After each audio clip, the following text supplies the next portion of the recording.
To have a high quality dental radiograph, you must understand how to properly expose and then properly process that dental film. Just like how you expose the film can directly affect the quality of the film, how that film is processed will directly affect the quality of the film as well. And when we refer to film processing, this is just a series of steps that will help you get that permanent, visible image on the dental radiograph. And in order to do that, there are some very specific steps that need to be followed so that you can get that visible, permanent image. And first thing is we have to convert the latent image to a visible image. And then we must preserve that visible image so that it is in fact permanent. Remember, silver halide crystals absorb X-rays and store energy, and those silver halide crystals live inside of a gelatin that creates the film emulsion.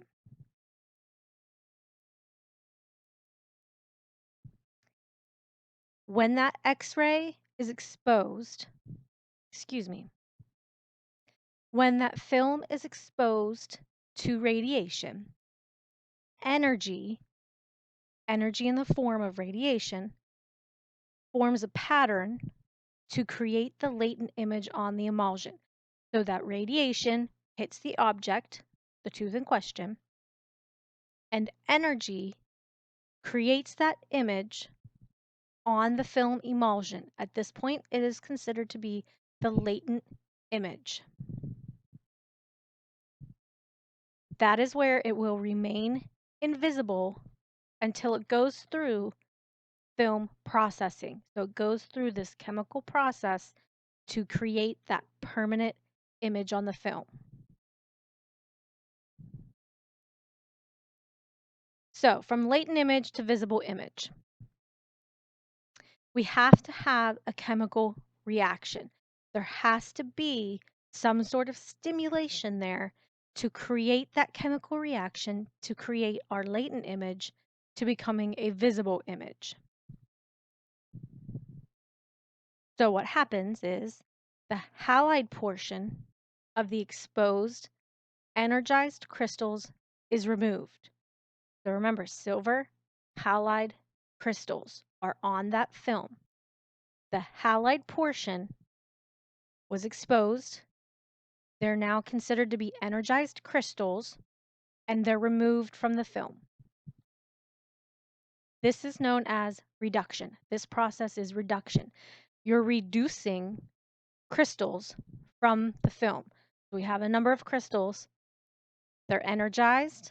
The halide portion is reduced. So this process is reduction. What we have left at this point is black metallic silver. So silver halide crystals, the halide portion gets removed, and what's remaining is the black metallic silver.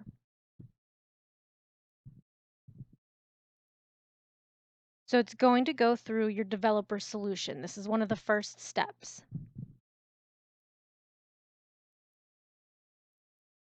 And what the developer is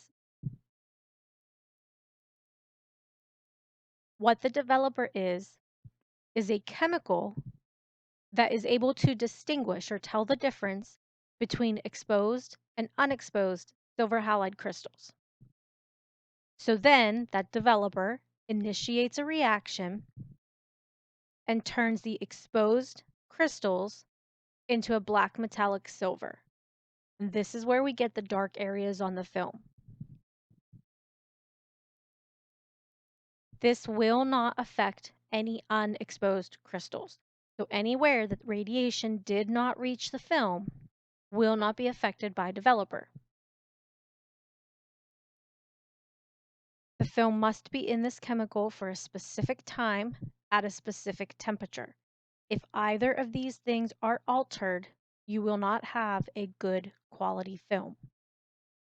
This is all still part of the process of converting that latent image that's stored on the film into that visible permanent image. So we go from exposure to the latent image. So the process is we have a blank film, it's exposed, it stores or holds the latent image. We begin the processing and we start with developer. After the developer, it goes through the fixer solution. Some call this fixation, some call this fixing, but it's the fixer solution. This is a chemical that removes the unexposed crystals. So now that leaves us with the white or clear areas on the film. Remember that developer affects or removes the exposed crystals, the energized crystals. Fixer removes the unexposed or unenergized crystals. Those black metallic silver areas are not affected at all during the fixer process. Again, the film must remain in the fixer for a specific amount of time. Any deviation from that specific amount of time will change the quality of the film. Now, once we've gone through the developer, we've gone through the fixer, we now have a visible image. You will see it has black, white, and gray areas. This is a diagnostic image. This is our perfect ideal film. We'll have black, white, and gray areas. Black is also known as radiolucent, will vary depending on the structure being radiographed. These are going to be your structures that X-rays pass through easily and will come in contact with the film. So areas where there may be airspace.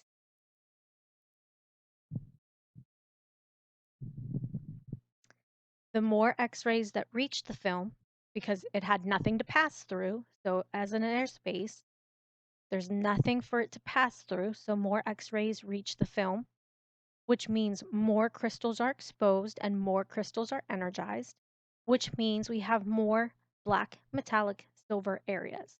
These are the radiolucent areas, they're darker. White areas are radiopaque. These are unexposed crystals. X-rays do not pass through or do not pass through easily and will limit the number of X-rays that reach the film.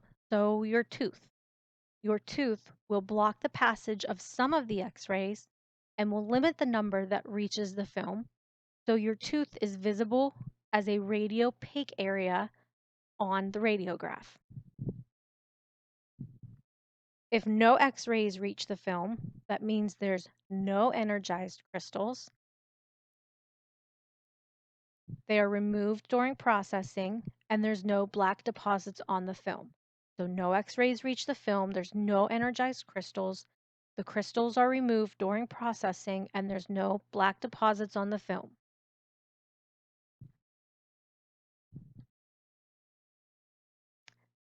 So there's going to be two types. I added a little bit more to that slide, so I'm starting the slide that had two types on it over again. We have two types of film processing. We have automatic, which is the more common one these days, and we have manual, which have very, very specific steps that you need to follow. You probably won't find very many manual processing. You probably won't find very many offices that still do manual processing, but it is still out there and it's important to know. So let's start with automatic film processing. There's 4 steps. You have development, fixing, or again, fixation, washing, and drying.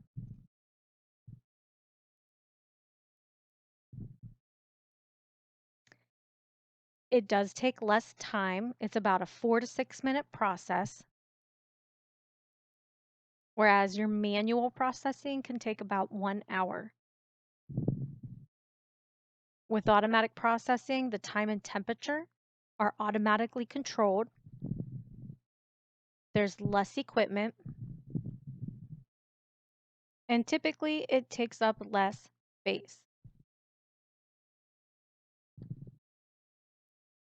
The equipment that's involved with automatic processing is much less, and it includes the following. Something called the processor housing. This is what holds all of the parts. This is kind of like the outer shell. The film feed slot. This is the opening on the outside where your unwrapped films are inserted. Kind of like a gumball machine where you put the quarter in. If you think of it like that, that's your film feed slot. Then you have the roller film transporter. This is kind of like a little conveyor belt where it moves the film through the chemicals and helps remove all excess solutions. The developer compartment holds the developer solution. The fixer compartment holds the fixer solution. Water compartment will hold the circulating water. And it's going to be responsible for washing the film after it's gone through the fixer. There's a drying chamber, which holds heated air and dries the films, and a replenisher pump and the replenisher solutions. This will help maintain the proper solution levels and the proper concentrations. And there's the film recovery slot. This is the opening on the outside of the processor for dry processed films to come out of. So kind of like your gumball machine, after you put your quarter in, you turn the knob, what comes out? There's a slot specifically for where that gumball comes out.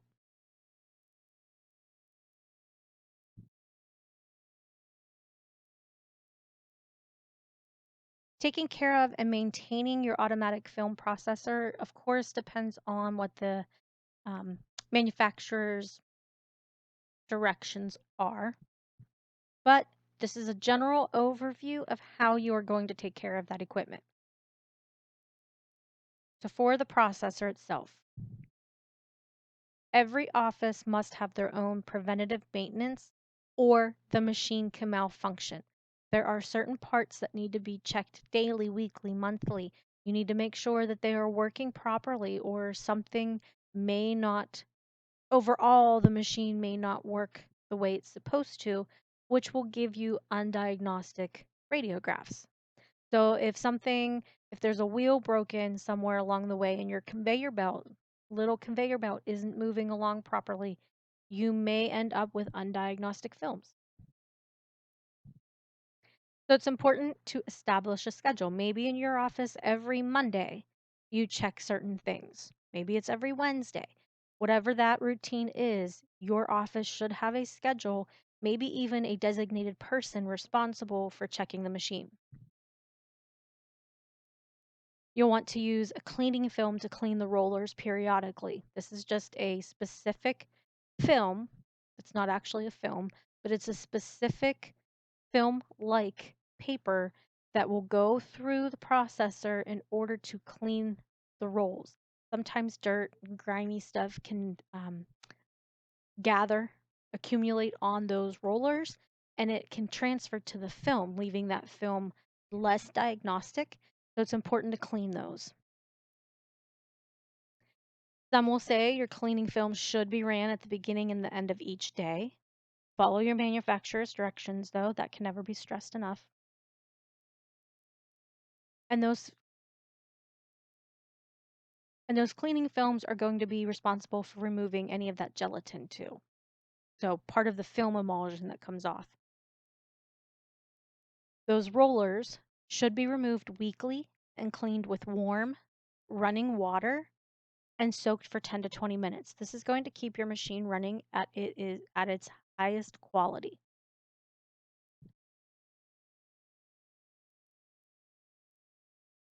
For your processing solutions,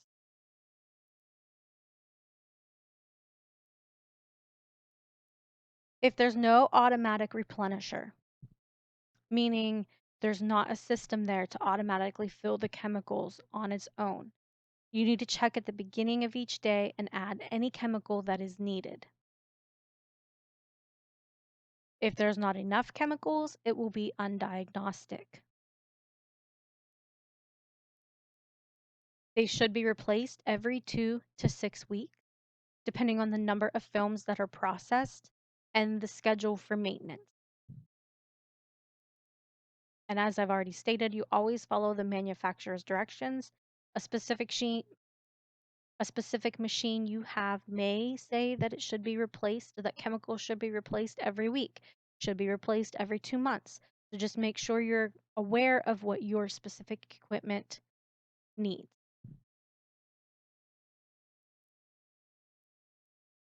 For your manual film processing, there's a lot more details, there's a lot more involvement in the manual processing of film. It's also known as hand processing or tank processing. And there's a couple of steps, well, more than a couple. There are some steps that need to specifically be followed. Again, if these are deviated from in any way, you are changing the quality of the film. First step will be development, and then a rinsing, then the fixer or fixation, then washing, and the last step is drying.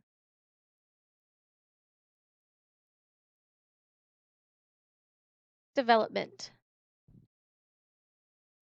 This is that same chemical solution that reduces the exposed, energized silver halide crystals. This is what leaves us with the black metallic silver. It is also to soften the emulsion. The next step is rinsing. It's also known as a water bath, and it is responsible for helping to remove any of the developer solution that is left on that film. It also stops the development process. If that chemical is left on the film, it's going to continue to develop, which could lead to an overdeveloped film. The next step is the fixer. This is the chemical that removes the unexposed, unenergized silver halide crystals. It is also the step that is responsible for hardening the film emulsion. So developer makes it soft, fixer makes it hard. Then we go to the washing step. Also a water bath. It removes all of the remaining fixer solution that may be on that film. And the last step is drying. These are going to be air dried room temperature, and it's very important that these are completely dry before they are handled. If they are not, it can transfer fingerprints, it can create that artifact on the film that will make it less diagnostic. You want them to be in a dust-free area or a heated drying cabinet. Having that dust-free area will help, again, just protect that film, protect the quality of the film.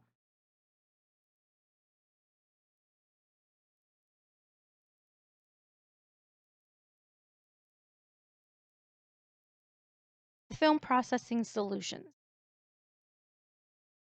They come in a couple different ways. The first is going to be a powder. So you will need to mix this with distilled water. It also comes in a ready-to-use liquid. You would just dump this right into the developer tray. And the last way is a liquid concentrate, and with this one, you would need to mix it also with distilled water.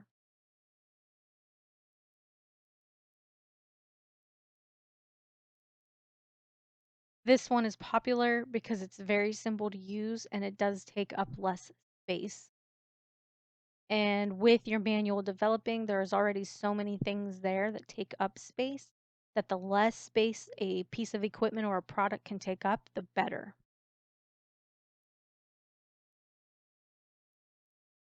And these solutions must be replenished daily and changed every 3 to 4 weeks. So someone needs to be checking every day to make sure that there's enough chemical in that tank to get through the day.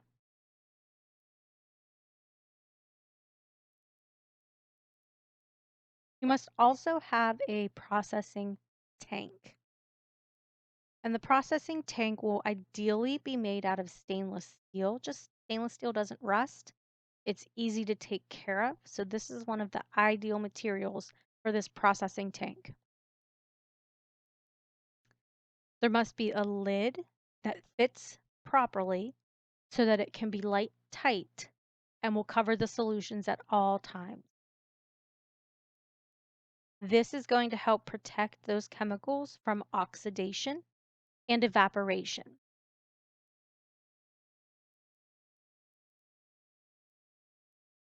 So what is the processing tank? Well, it is a tank or a container that is divided into compartments for the developer, the water, and the fixer. And it is going to have two insert tanks. So think of kind of like a big stainless steel bathtub. And inside that big stainless steel bathtub, there's two additional tanks. These are going to be removable 1-gallon tanks that hold the developer and the fixer. They float within that master tank. So the big stainless steel bathtub, that's considered the master tank. And inside that stainless steel bathtub, you have a removable gallon tank that holds developer and a removable gallon tank that holds fixer. And each of these tanks has their own lid that prevents any light from getting inside of the tank. Developer is usually going to be the tank on the left, which makes fixer the tank on the right.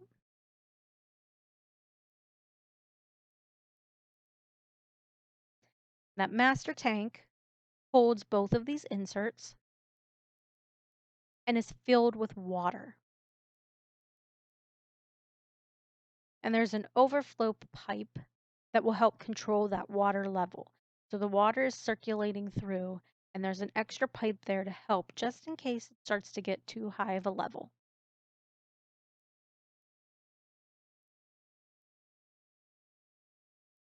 The processing tank also has to have access to hot and cold running water. This is that circulating water, so there must be both hot and cold. This is what controls the temperature of the developer and fixer. Now remember, we said they both have their own temperature. They both need to be at a specific temperature, more so the developer than the fixer. And the temperature is controlled with a mixing valve. And this mixes those water together.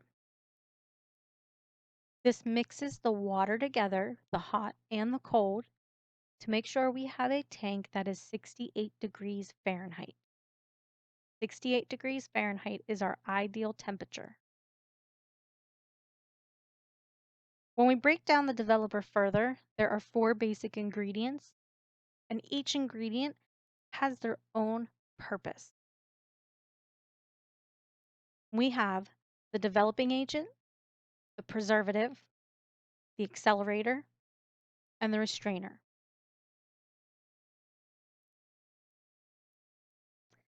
First one was the developing agent, and it's also known as the reduction agent. Remember, part of the developing process is reducing the halide portion of the silver halide crystals. That process is known as reduction. So this is the reduction agent. Purpose is to reduce the exposed silver halide crystals. And it is going to contain 2 chemicals. The first is hydroquinone.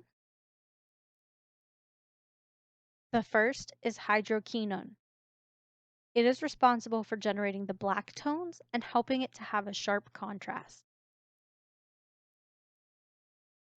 This chemical is temperature sensitive and it is inactive, meaning it will not work below 60 degrees Fahrenheit, and very active above 80 degrees Fahrenheit.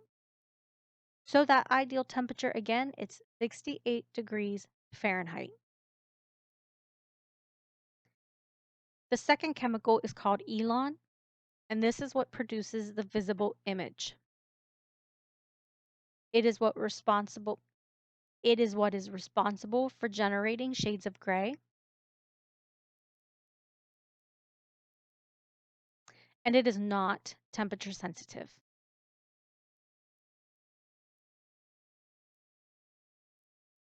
The next part of the developer is called a preservative, and this is made of sodium sulfate. It is used to prevent the developer from oxidizing in the presence of air. So air can kind of change the way its chemical makeup is, and the sodium sulfate will help prevent that from happening. It's going to help prevent the weakening of the developer solution. And the next part is the accelerator. The accelerator is sodium carbonate. It can also be called the activator. And this is what activates the developing agent.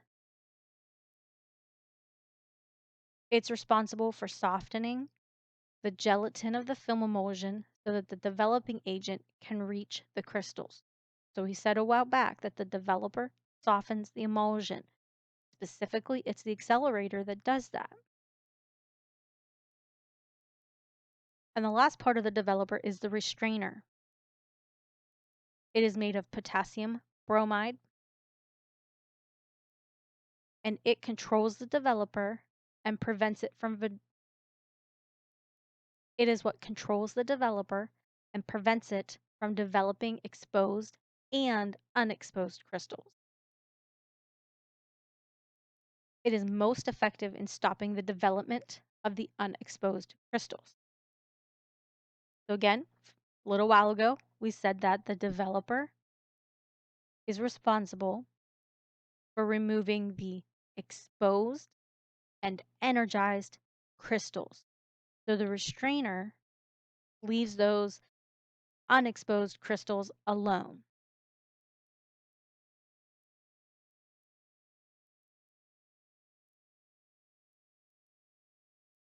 And the restrainer is also responsible for helping prevent the image from appearing fogged or dull and gray, no contrast, and non-diagnostic. So without the restrainer, our films would not be the quality that they are. Fixer. Fixer also has 4 basic ingredients, and they are the fixing agent, the preservative, the hardening agent, and the acidifier.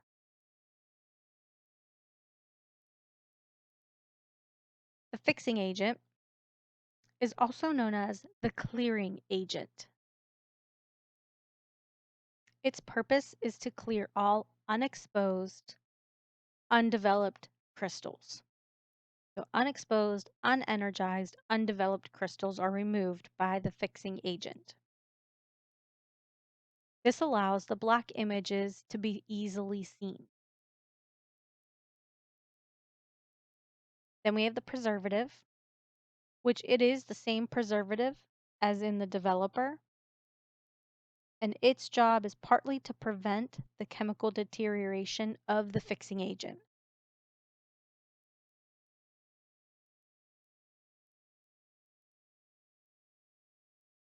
The third ingredient is the hardening agent, and its name is what its job is basically. Its purpose is to harden and shrink the gelatin after the accelerator has softened it.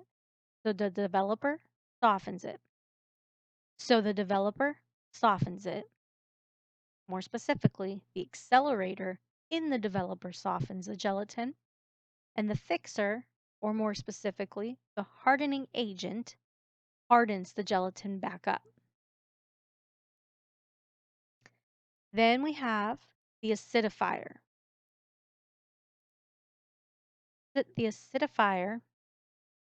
acidifier neutralizes the alkaline developer. If it is left unneutralized, the developer may cause the unexposed crystals to continue to develop.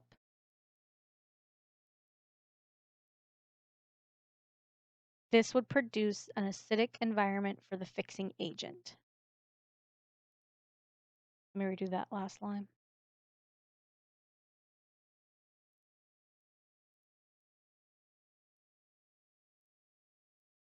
The acidifier also helps produce the appropriate acidic environment for the fixing agent.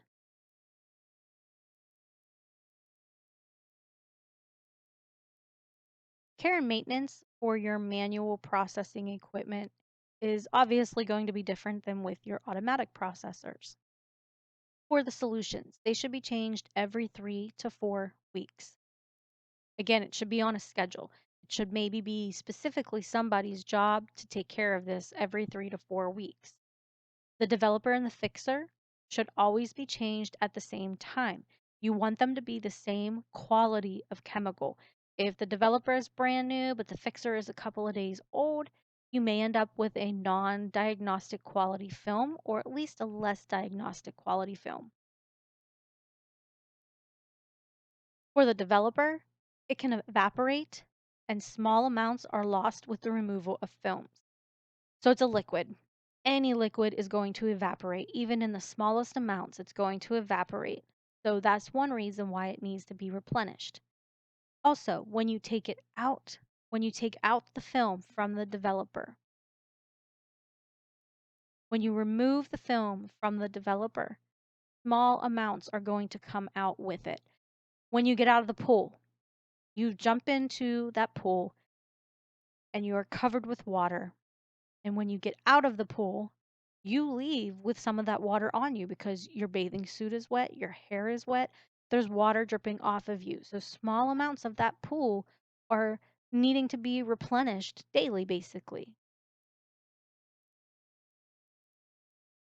And then another reason is it weakens over time. As it interacts with the air, it can oxidize, even though there's things to help prevent it. It can oxidize and it can weaken over time. If it is too weak, it will not fully develop the latent image. So that picture that is stored on that film will not be fully converted to a visible image, which gives us a non-diagnostic film. When we are replenishing our developer, follow your manufacturer directions. But for an example, if you are adding 6 ounces of developer to the tank, you may add 6 ounces of developer to the tank at the beginning of the day. But when you're doing this, you may need to remove 6 ounces before adding a fresh 6 ounces. For the fixer, it's also going to evaporate and lose small amounts when the film is removed. It is diluted with water every time you place a film in it. When you're doing manual processing, remember it goes from the developer into a water bath. From that water bath, it goes into the fixer. So you are putting water, small amounts, but every time you are putting water into that fixer. So slowly it is becoming more and more diluted, which makes it weaker. When it's weaker, it will not fully clear or harden the emulsion. The film will turn a yellowish brown color and it's not quite as clear. This makes it non-diagnostic. Same as the developer, you can add 3 ounces at the beginning of the day. Follow your manufacturer directions, of course. Follow your doctor's orders, of course. But you can add 3 ounces at the beginning of the day. And if you're going to do that, you may need to remove 3 ounces first.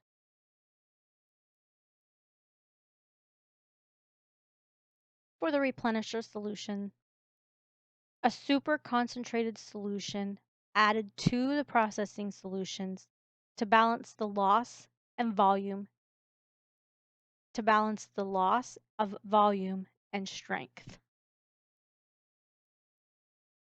It's going to help prevent oxidation because when the developer and fixer are combined with oxygen, they lose strength. So I didn't like the way this slide was going, so I'm going to go back here and redo that slide.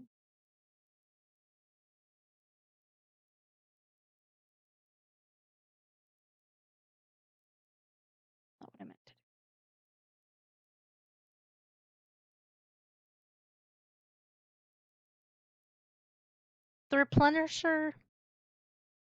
The replenisher solution is a super concentrated solution of either developer or fixer that is added to balance out what gets lost.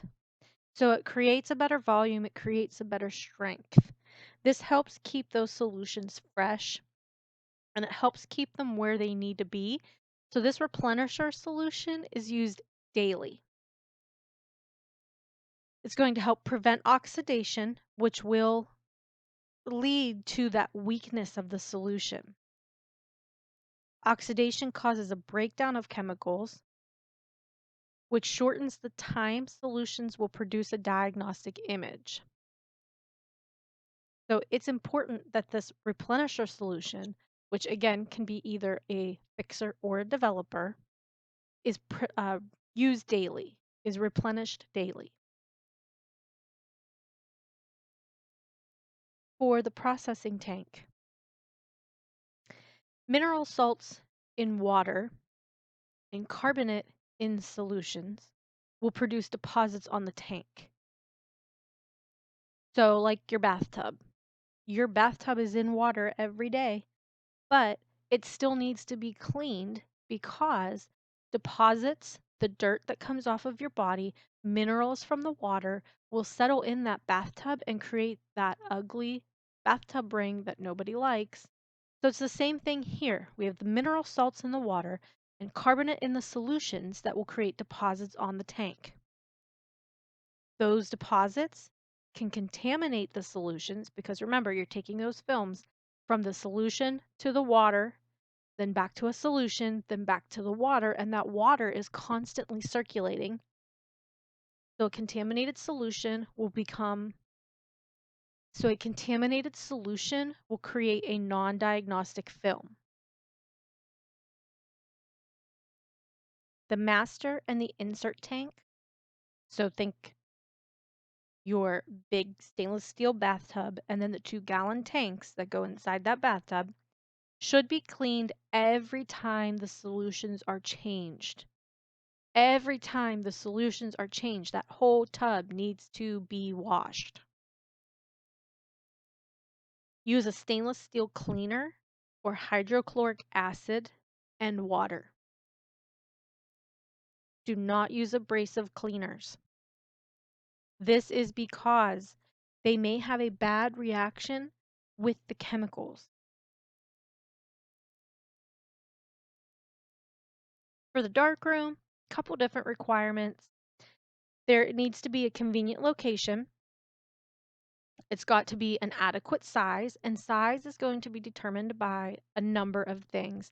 Size is going to be determined by how big your office is, how big the space is that you have to put the darkroom in, what's your patient flow, how many number of films are you developing every day.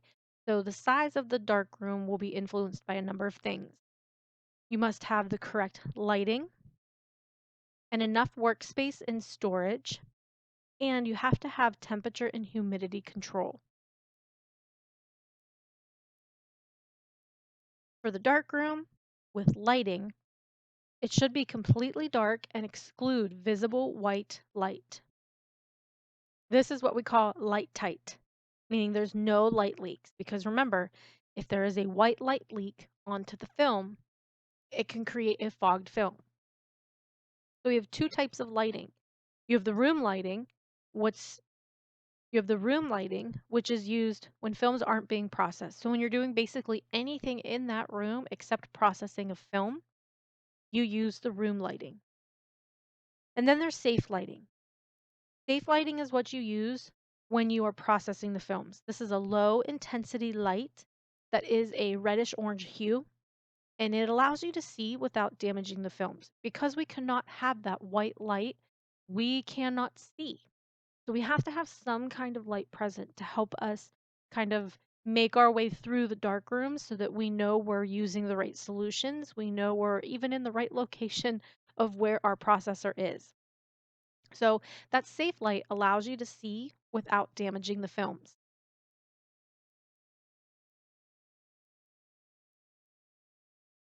And that safe light has some requirements of its own. It should be about 4 feet away from the workspace.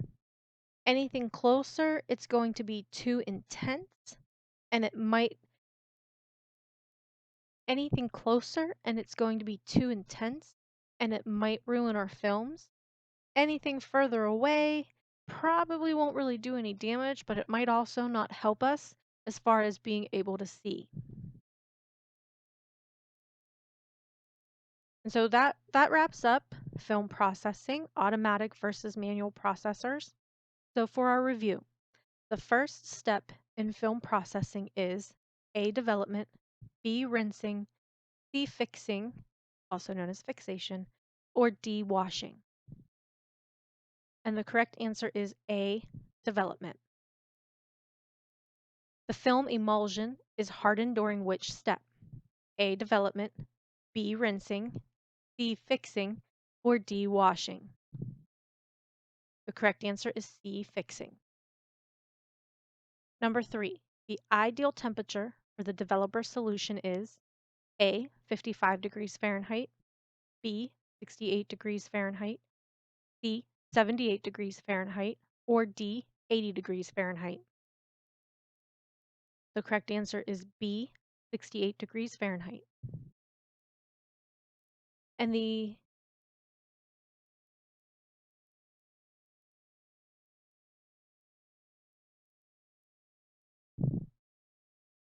last question, the safe light must be placed a minimum distance of blank from the working area. A, 1 foot, B, 2 feet, 3, C, 3 feet, or D, 4 feet. The correct answer is D, 4 feet.